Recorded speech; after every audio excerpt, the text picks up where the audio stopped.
Eric, est-ce que tu pourrais brosser un peu un tableau plus historique et rebondir là-dessus en nous parlant notamment des conseils ouvriers allemands, etc. Oui. D'abord, merci pour être venu et merci de m'avoir invité. Et merci d'avoir en fait l'occasion d'être ensemble avec des camarades qui ont fait bouger les choses dans le monde.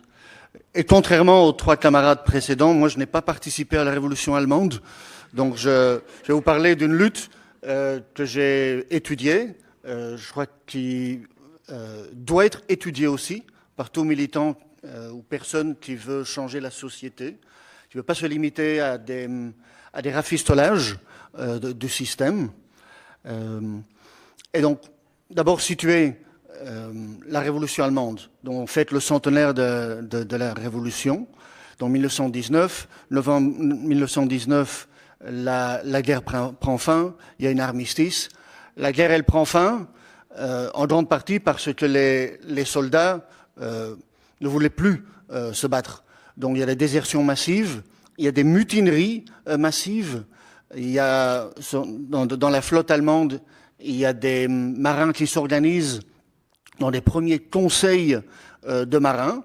J'essaierai d'expliquer tout à l'heure ce que est la véritable signification de ces conseils. Mais donc il y a une véritable vague insurrectionnelle, révolutionnaire, qui déferle sur l'Allemagne. C'est pas n'importe quoi. L'Allemagne, c'est une formidable puissance industrielle, une formidable puissance militaire. Démographiquement, c'est un des plus grands pays d'Europe. C'est une puissance aussi mondiale. Et quand déferle cette révolution, eh bien oui, on voit naître partout dans le pays des conseils d'ouvriers et de soldats. D'où viennent ces conseils d'ouvriers et de soldats?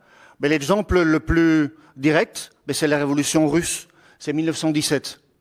Et d'ailleurs, un des délégués qui assistera au premier congrès des conseils ouvriers et de soldats à Berlin dira au fait, la forme moderne de révolution, ce sont les soviets, c'est les conseils.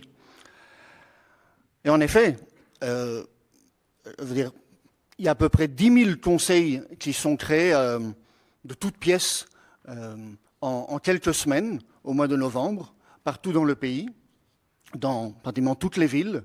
Ces conseils se distinguent premièrement par le fait que l'écrasante majorité de ces conseils sont élus démocratiquement, qui élit des délégués qui sont révocables aussi à tout moment. Donc pas question d'acheter un chat dans un sac et dire une fois tu es élu délégué, tu resteras délégué pendant les 4 prochaines années. Non, ce n'est pas le cas. Ils sont révocables à chaque assemblée. Ces conseils s'organisent et se structurent pas sur une base territoriale, pas sur une base de quartier ou de faubourg d'abord, mais sur base d'unités de production dans les usines. Il faut dire aussi que l'Allemagne, en 1919, malgré la guerre, ou peut-être à cause de la guerre, est une formidable puissance industrielle. La majorité de la population sont des ouvriers, ce sont des prolétaires. Donc le salariat, la classe ouvrière est une force imposante en Allemagne en 1919. Donc ces conseils sont mis sur pied un peu partout en Allemagne. Certains de ces conseils, oui, s'élisent sur une base territoriale, comme des élections locales, lors des élections communales en Belgique ou municipales en France. Mais c'est une toute petite minorité qui est élue de cette façon-là. D'autres conseils qui sont dominés par les partis traditionnels, dans lesquels j'inclus le Parti social-démocrate allemand, qui avait voté les traités de guerre en 1914. D'autres conseils se font élire par acclamation dans des meetings et se sont composés simplement par des accords entre partis de gauche. Mais c'est une petite minorité parce que la grande exigence de cette révolution, en novembre 1919, c'est aussi la démocratie, sur la démocratie la plus large. Tout le monde peut participer à ces conseils. C'est exclusivement, à quelques exceptions près, des partis de gauche. Il y a quelques endroits où même des partis catholiques bourgeois participent à ces conseils, mais c'est vraiment insignifiant. Ces conseils s'organise aussi au niveau d'une ville et au niveau d'une région, les Länder, dire de l'époque. Et ces conseils vont aussi élire un exécutif. Donc ce n'est pas une assemblée pour parler, pour bavarder, c'est un organe, un nouvel organe qui se donne l'objectif de construire un nouvel État et de défier l'ancien État. Je crois que c'est très important de signaler ça. Il élit à tous les niveaux un exécutif et aussi donc un exécutif central qui se réunira à Berlin. Que font ces conseils? Dans certains endroits, ces conseils se limitent à des proclamations ou prennent des initiatives, mais qui se limitent au périmètre de la Constitution, qui est une constitution impériale. Mais en plus de conseils, des initiatives sont prises qui révèlent une véritable volonté de changer la société et surtout de construire un État nouveau. Une des critiques des Gilets jaunes, en effet, c'est de dire que l'État et le système parlementaire ne nous représentent pas. Et il n'y a pas cette démocratie, on n'est pas consulté, etc. En Allemagne, les conseils essayent de se donner les outils pour défier l'ancien appareil d'État. Ça se manifeste comment? Ça se manifeste parfois par la dissolution du conseil municipal local, en disant on s'est réunis, tous les délégués des entreprises, et on a décidé que le conseil municipal est dissous et vous n'existez plus pour nous. À certains endroits, les bureaux des hauts fonctionnaires sont vidés par une action de balai, avant les camarades du Burkina Faso. Ils balayent les bureaux des hauts fonctionnaires, des officiers, etc. Dans les régions du Ruhr, ils vont même plus loin.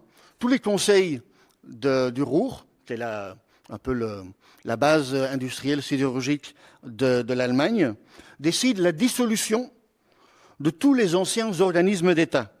Et dit tout le pouvoir est transféré de ce jour-ci au Conseil. C'est nous qui décidons. Ils décident aussi, et c'est très important, et la volonté de vraiment se manifester comme État au pouvoir alternatif se manifeste souvent dans les conseils qui décident de désarmer la police.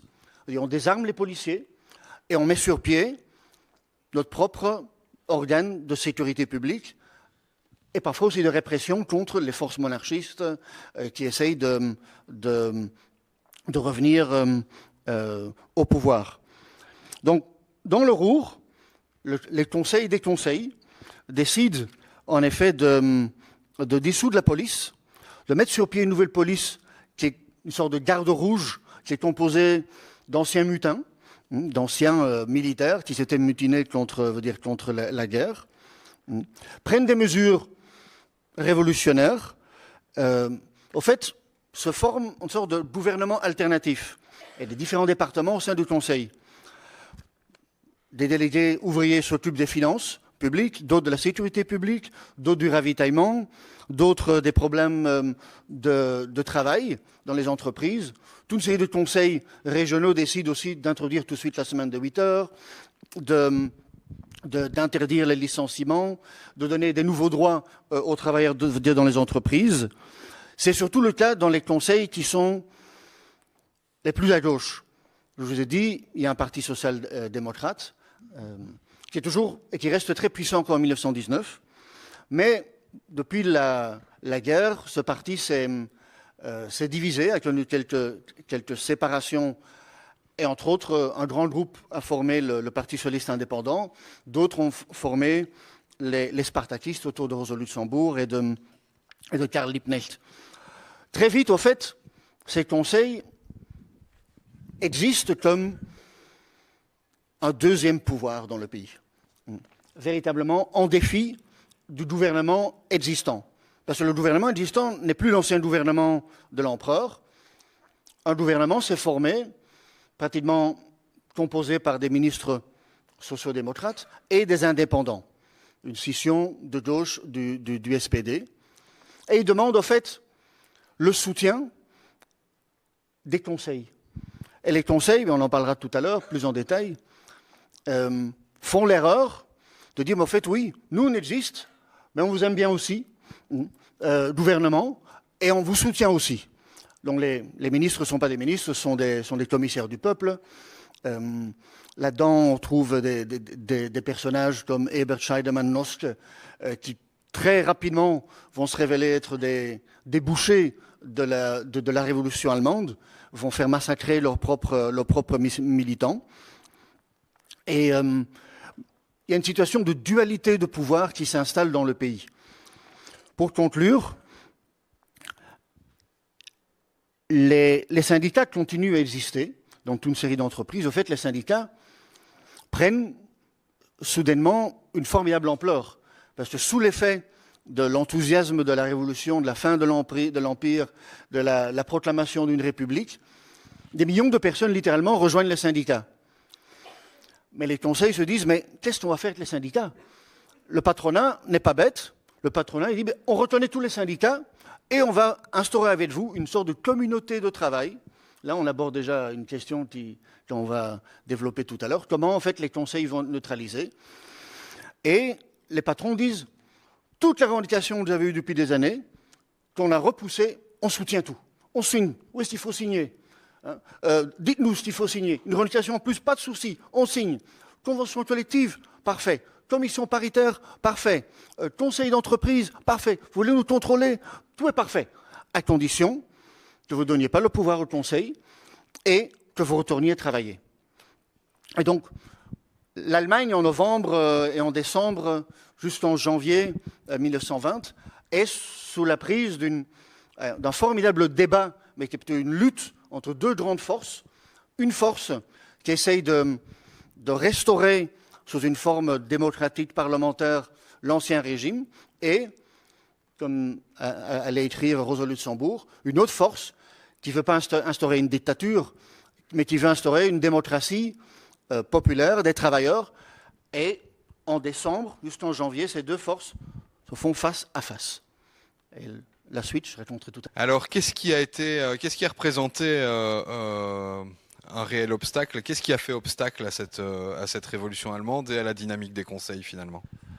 Je crois tout d'abord la confusion, l'absence, enfin, on discutait tout à l'heure avant le débat, une des forces aux forces de Clabec, c'était une préparation depuis 25 ans, une direction politique claire. Ce qui manquait, c'était ce que l'historien français Pierre Brouet appelle un parti des conseils, une organisation politique qui avait une vision claire sur comment développer les conseils et comment s'assurer que ces conseils deviennent véritablement pas un contre-pouvoir, c'est trop facile. Les contre-pouvoirs, ça veut dire que l'autre pouvoir se maintient, il reste là. Son périmètre d'action est peut-être un peu limité, il est contrôlé, mais il reste là. Et donc, sa capacité de nuisance reste largement intacte. Mais donc, les forces monarchistes en Allemagne, l'armée, le corps des officiers, qui était un corps très puissant, de grande qualité, et le patronat s'est allié, au fait, avec la social-démocratie, avec le Parti social-démocrate. Un des dirigeants sociodémocrates dira « Je ne suis pas révolutionnaire, je hais la révolution comme le péché. » Mais ils savent très bien qu'ils ne peuvent pas faire front directement aux conseils, qui sont extrêmement populaires, qui agissent partout, qui capturent l'imagination de millions de personnes, qui sont perçues comme « Waouh !» Vous dire ça, c'est la nouvelle société qui est en train de se construire dans les faits. Vous dire pas dans les discours, vous dire pas dans des tracts, vous dire pas dans des résolutions, dans les faits. Vous dire cette nouvelle société se construit. Donc, il y a une alliance qui s'installe entre la droite de la social-démocratie, les monarchistes, les officiers, le patronat. Et qu'est-ce qu'ils décident? Au fait, ils décident en grande mesure de noyauter les conseils. Il y a une expression en anglais qui dit « If I cannot beat you, I will join you ». Si je ne peux pas vous vaincre, si je ne peux pas vous battre, je vais vous rejoindre. Je suis avec vous. Et partout, les fonctionnaires, parce que ce sont des fonctionnaires du Parti social-démocrate, les permanents, rejoignent les conseils, se font élire, parce qu'ils ont une certaine expérience, et profitent d'une certaine naïveté aussi parmi les ouvriers qui disent, en fait, ce sont nos gens. Et leur stratégie, c'est quoi? Leur stratégie, c'est pas de dire on va dissoudre les conseils. Non, leur stratégie, c'est de dire les conseils sont pas assez représentatifs, il faut convoquer une assemblée constituante. On va refonder la société, on va refonder l'État avec une assemblée constituante. Et de novembre à décembre, jusqu'en janvier, ont lieu des débats, c'est pas vraiment des débats, c'est des luttes internes extrêmement féroces dans les conseils sur cette question de savoir est-ce que nous devons aider l'ancien appareil d'État à se réformer et créer une assemblée constituante, ou est-ce que nous devons nous imposer comme la seule forme représentative démocratique de l'écrasante majorité de la population, en particulier les travailleurs. Et donc la stratégie, c'est d'infiltrer, c'est d'entrer et de mener un débat sur cette assemblée constituante. Une assemblée qui élira débattra de nouvelles constitutions et va voter un nouveau Parlement. Et donc, ça crée d'abord une énorme confusion, parce que ce sont leurs propres ministres du Conseil, ce n'est pas des ministres, des conseils des commissaires du peuple, leurs camarades, veut dire qu'ils leur disent ça, on est d'accord avec vous, c'est formidable, mais il faut élargir la base des conseils. Il faut faire un véritable Parlement démocratique, mais qui, en fin de compte, respectera les anciennes formes de propriété, les anciennes hiérarchies, etc. Comme j'ai dit tout à l'heure, dans les entreprises, le patronat s'enthousiasme, entre guillemets, pour les syndicats, mais les contrepose au Conseil. Et ils envisagent aussi, contrairement au Conseil d'ouvriers et de soldats, de faire élire un nouveau Parlement sur une base territoriale.